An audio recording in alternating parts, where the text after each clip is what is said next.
One. It is starting to rain outside. My cats were out there and ran right back in as quick as they could. Although Rosie is still out running around somewhere. I've been calling her and she has not come to the window yet. So, um, I like to leave the windows open for them to come in and out, but if I do that, Frey thinks he lives here and he comes in and out. And frankly, I don't have the money to feed an extra cat all the time, so it's just not a good habit to get into. I feel bad not being able to feed Frey, but Frey will literally come in and walk around the house like he owns it. And that's fine with me. If his owner gives me either money for his cat food, I will feed him, or if he wants to give me cat food for him, I will feed him. But I'm not using my money and my cat food to feed a cat who's already eating in his own home. Know what I mean? Anyway, Rosie! Rosie girl! I keep calling her to see if she's like on the side of the house or where she is. Anyway, check out our new little shelf setup we got here.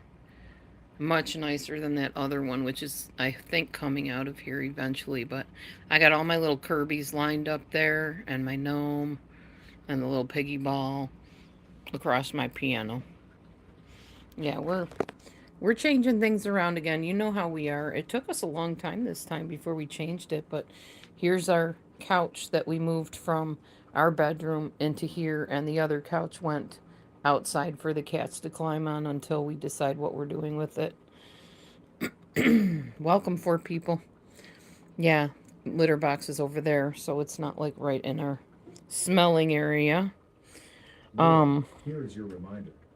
Call Alex home office and Oh make sure yeah, you have two I've got appointments to in a make a row. phone call in a little bit. This is our TV, so Laura, we can just here sit is on your the reminder. couch and watch Call TV Alex when we home want office to. and make sure you have two appointments in a row. See? Anyway, yeah. Excuse me. I just keep checking the windows. Oh, good morning, Dolly. I'm glad you did stop in to say good morning. Good morning to you.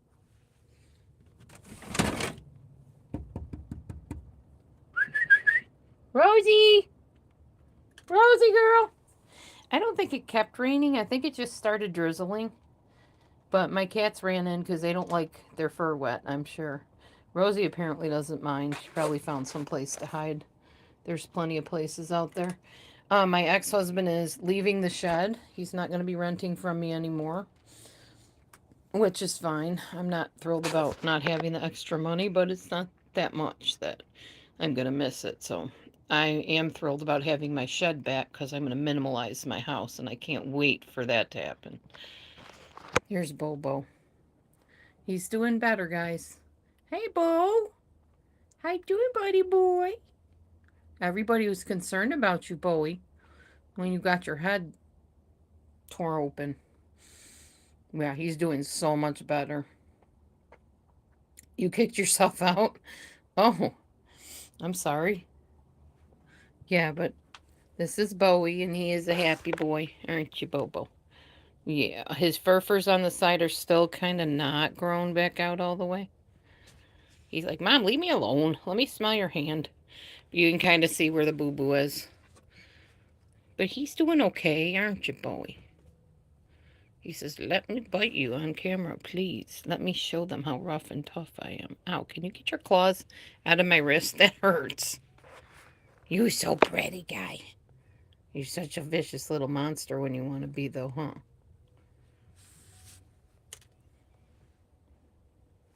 All right, we'll just leave you be, buddy. We'll leave you be. You can just sit there and look pretty like you do. Hello, 11 people. Welcome. Won't be talking about anything in particular today, I don't think. Don't always have, or don't ever have much to say, because I don't have a life. I really, not what one would call a life. I'm not a celebrity. I don't show myself going to the gym all bedecked in gym wear and having a personal trainer show me how to do everything, and then showing people how I live on the Ritz and eat at fancy restaurants. That's not me. Hello, Freg. Um, I just live in a little simple, tiny house, 523 square feet. I get up every morning, I eat my breakfast, I usually run to doctors, counselors, the store, sometimes to a restaurant here and there, to my friends' houses, and then to church on Sunday. So that's like my life, pretty much. And I work out in between. I do Just Dance, as you probably know already from some of my recorded videos. Yeah, so I'm nothing glamorous to look at or hear from as far as that goes. Hi, Mav. And I show off my kitties because they're so cute. Mav, Mav. This is Mr. I love my chin rubbed and my cheeky scratched. Oh, buddy. Yeah. That's what he likes. He's a cheeky scratch lover. I don't know what he really wants right now. Anyway, dirty dishes. We need to get those done today, too. It's a Monday, everybody. Happy Monday. I don't dread Mondays. I don't really dread any day, honestly, except days where I have to go and have, like, medical procedures done or something like that. You'd love to have a cat. I would love for you to have a cat. Here, baby. Come here, buddy. Yeah. He put his little paws out for me to lift him up. I don't think they want to see your butt. Yeah, there you go. There's the pretty boy. No, you don't need to get down. You just came up to me. Now that you're up here, don't you want chin scratchies? Or did you change your mind? He doesn't know what he wants. Do you want to get down? What do you want to do? You can do whatever it is you want to do, buddy, within reason. Where are you going? Oh, he's got sharp, sharp claws. Yes, he's a handsome one. He's not little, though. He's very heavy. See, I'm not little. I'm a big boy. Oh, where are you going, guy? There's your chin scratchies. There you go. That is his most favorite thing in the world. If I am in the bathroom visiting, without getting explicit, he will sit on the sink and he will literally grab my hand with his paw so that I will pet him and scratch his chin and his cheeks. Oh, maybe. That's what he likes. Yeah, that's what he likes best.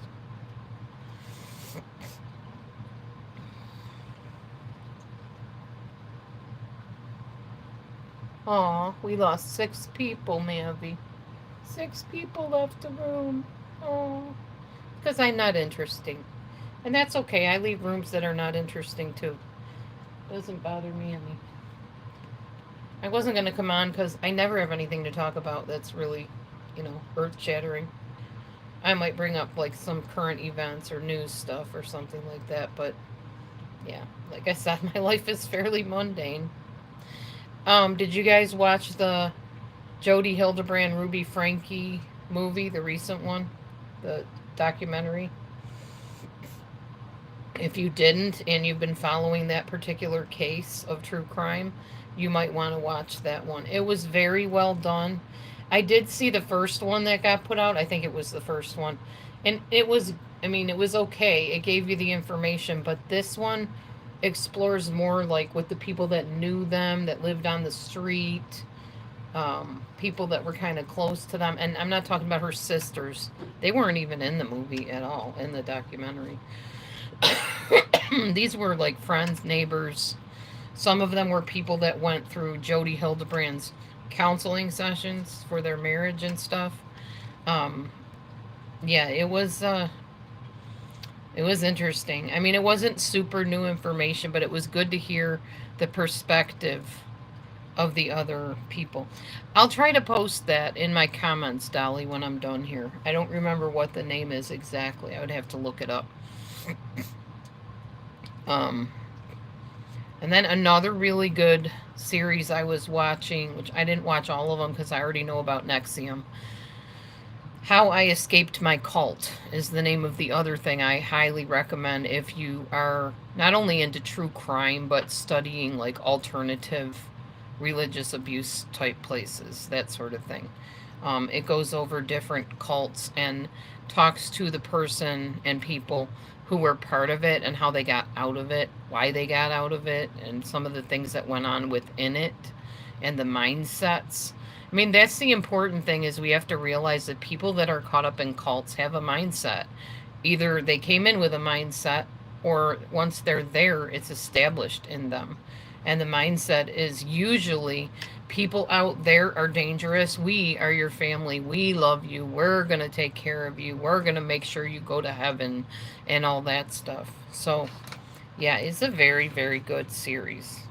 How I Escaped My Cult is what it's called. And it's on Hulu. So if you're wondering where to see it. I believe the Ruby Frankie thing was also on Hulu. Ruby Frankie, Jody Hildebrand. Oh my goodness. Maverick. Make a better door than a window. So yeah, that's a couple things I've been watching lately. I'm not a diehard true crime person, but I definitely like studying the cults and the alternative groups out there and hearing just how crazy they are. So I can be so thankful that those people got out of there alive, and that they sometimes even end up shutting down the thing. But unfortunately with cults, they're under jurisdiction of being a religion. So there's only so much that the authorities can do because of religious rights. So unfortunately, there are a lot of voiceless victims that have been harmed or even killed in cults. Very sad, but true. Hold on a sec.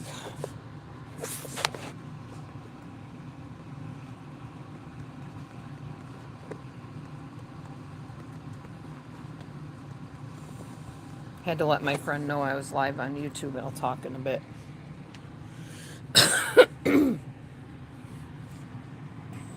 All right, so on tap for me today is going to the eye doctor at 1:50. Oh, hey, JM. Hello. Welcome. I have to go and get my full eye test done again to see about this floater in my right eye and if it's anything serious. And they've already tested me once, but I guess they have to do another test like relatively close to that to make sure it's nothing serious. But I'm going to tell them right now they are not sticking a Q-tip up to my eye and holding it like this and having me turn my eye. Not going to happen. They can use their finger or something gentle, but they're not doing it with a Q-tip, because that is so uncomfortable. That was awful. I will not do that again. And I already asked them when I went in, can I refuse any type of procedure you're going to do? And they said, well, yeah, of course. I said, okay, thank you, because I will be refusing that one. There are plenty of other tests they can do to find stuff out that are not so invasive and so uncomfortable. Anyway.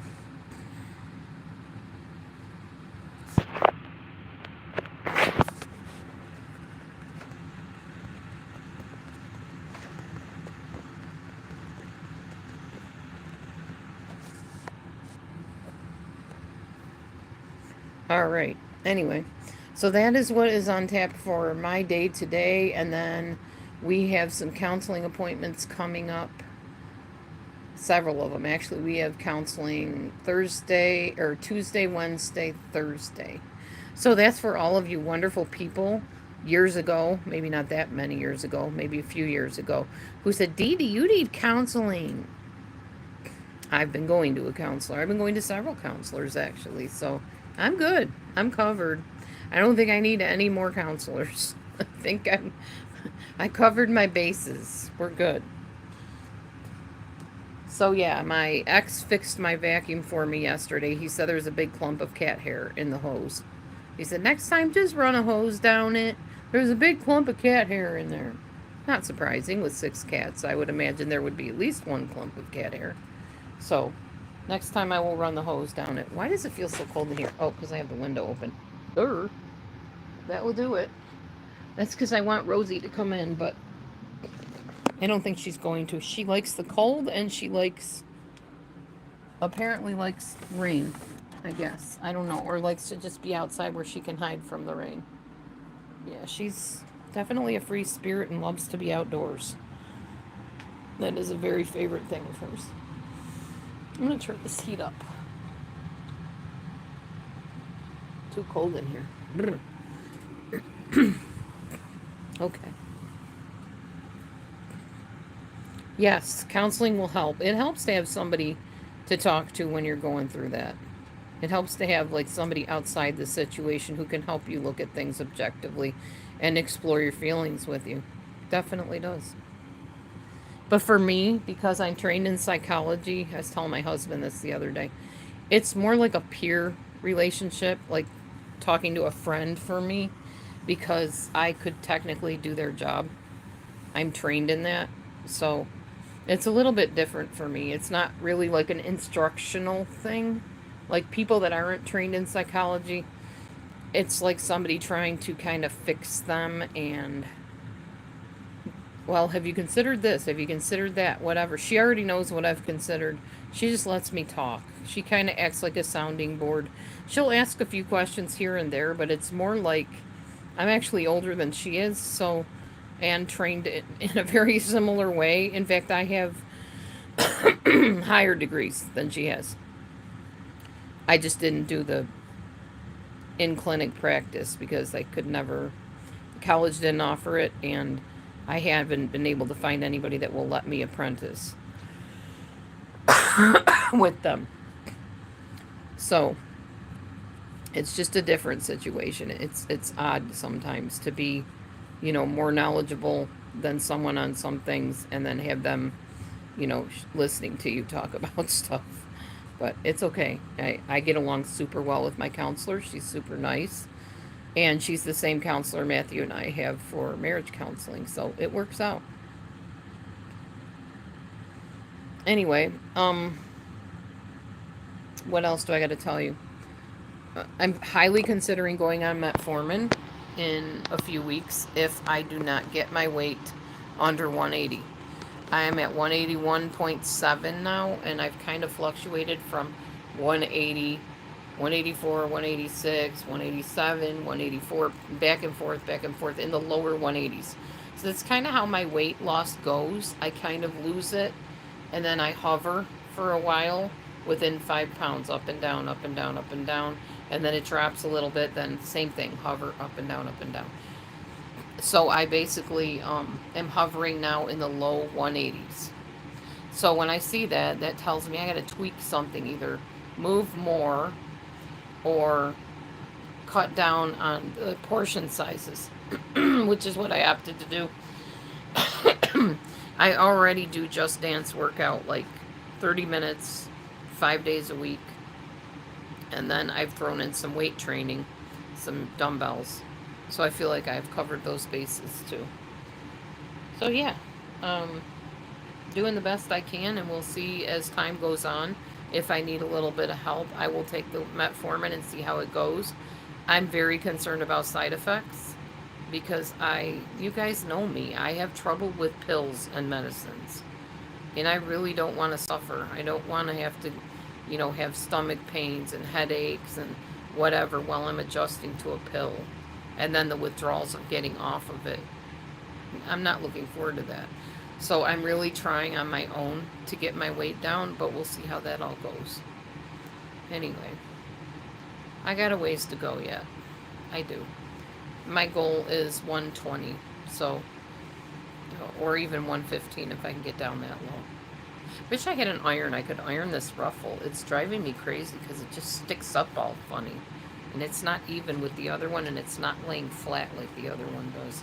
My friend Dawn gave me this shirt. It's too tight. It's like a large, and it shows all my rolls and everything. I don't like that. But I like the shirt. It's kind of nice to kick around in. So I think I'll keep it. Anyway, yeah, that's about all that's happening here. I don't have anything more to tell you. That's all for this week, just counseling appointments and my eye doctor today. And I need to go make a phone call and listen to my friend's voice message. And my other friend will probably message me at some point. I also need to vacuum this house desperately. It needs vacuuming. The kitchen, the living room. I already vacuumed the cat room last night since Roland fixed my vacuum cleaner. So now I got to do the other rooms. Yeah, see you later. I'm going to get off too, off of here. I need to minimalize this house. So if anybody has any tips you want to give me about minimalizing, let me know. Like ideas that you have to get rid of stuff, things that you would not hold on to, things that I could consider letting go of. Yeah, let me know. I don't have a whole lot to get rid of, but I'm just a clutter bug sometimes, and I need to just, if I haven't used it within like a couple weeks, what is the point of holding on to it if I know it's not going to happen? So that's what I'm thinking about. All right, I don't know anything else that's going on online. I haven't been in any typical chat rooms lately to find out anything that's going on. Last I knew, something about Jason Callan, and then it seemed everybody was okay with Jason Callan after that. I really don't know. So I have nothing to really give my view on. Haven't really watched Dana a little bit at all since we parted ways as friends, so I don't know what she's talking about, if she's talking. I know people say that, and people are like, oh, yeah, sure, they're just saying that. They really are in those rooms. Nope. No, I'm not. Right now, I'm planning on an overnight time with a friend of mine and figuring out how that's going to work out because, oh, I know what I can tell you. My Jeep right now, we're only driving it to church because it's super close by and back. We're not going any extra places. We're not going far places. I'm not able to visit my daughters, do family functions with it, nothing. So I am going to start saving up a little money, a little at a time. I have a whole bunch of stuff that's wrong with the Jeep, but there's literally two main things that need to be fixed: a tie rod in the front passenger side and the axle in the back. I want to get that tie rod done first. It's like 100 something. I can't remember. I am going to call another mechanic friend of mine and ask him today, hey, this is what's wrong. How much would you charge me? And see if maybe he would do it a little less expensive and take it down there. See if he would do it. It is a little risky driving it all the way to his shop, but if he's going to send it back fixed, then it's kind of worth it, you know. Anyway, cars are just hit and miss, touch and go. You're taking chances if you're driving a car that has stuff wrong with it. People do all the time. I don't like to do that, but if you have to, you have to. It's not a problem. Matthew takes a bus to work, so I don't have to worry about him. If I get a job, I'll probably take a bus to work if my car is not fixed yet. And then eventually, if I do get a job, or with Matthew's money that he brings in, we could maybe start getting the car fixed a little bit, the Jeep. I don't think I'm going to do a GoFundMe because every time I do, it ends up in a disaster with people just being really angry about, why didn't you post pictures of the cat? You said your cat is such a mess, blah, blah, blah. We don't trust what you're saying. Let us give to you if you advertise it. Your cat needs help. We want to help you. And it was just, I had forgotten to post a picture. And I had forgotten, not picture, I'm sorry. I forgot to post the, what was it? Oh, the GoFundMe link on here for people to actually give. So people were up in arms, like worried, and justly so. Justly so. I had posted pictures, so I got that a little twisted. Sorry. I did post pictures of the cat. His whole face was torn up on the side. And they're like, well, don't just post pictures and then don't tell us how we can help. I get it. I felt like that too when people did that, but it wasn't intentional for me not to post the GoFundMe link. I just forgot. But then I finally thought, well, you know what? I ended up having enough money because we got some unexpected stuff that came in through the mail, and I'm just not going to keep the GoFundMe up. So I took it down. Plus, there was a hold on my bank anyway for the GoFundMe, so I couldn't get the funds that anybody transferred if they did. So, anyhow, that's how that all went down. And I'm just kind of like, Yeah, I don't know if I really want to start another GoFundMe right now because I've already done 2 in the last year. And people are going to start being like, oh, they're just trying to milk money out of people. And I'm not. I'm honestly not. All right. Anyway, so that is on the plan for today. I'm going to probably sit down and figure out how I'm going to minimalize my kitchen and my bedroom and the cat room. Because I think the living room is pretty much minimalized all we can for right now. Other than we could throw out a couple of things. Okay, so, yeah. I just wanted to pop on and say hey and talk to you guys a little bit and whoever wanted to talk. And now I will head off and get on my merry way for my day. So you guys have a wonderful day and I'll talk to you on the next one. See you soon. Blessings.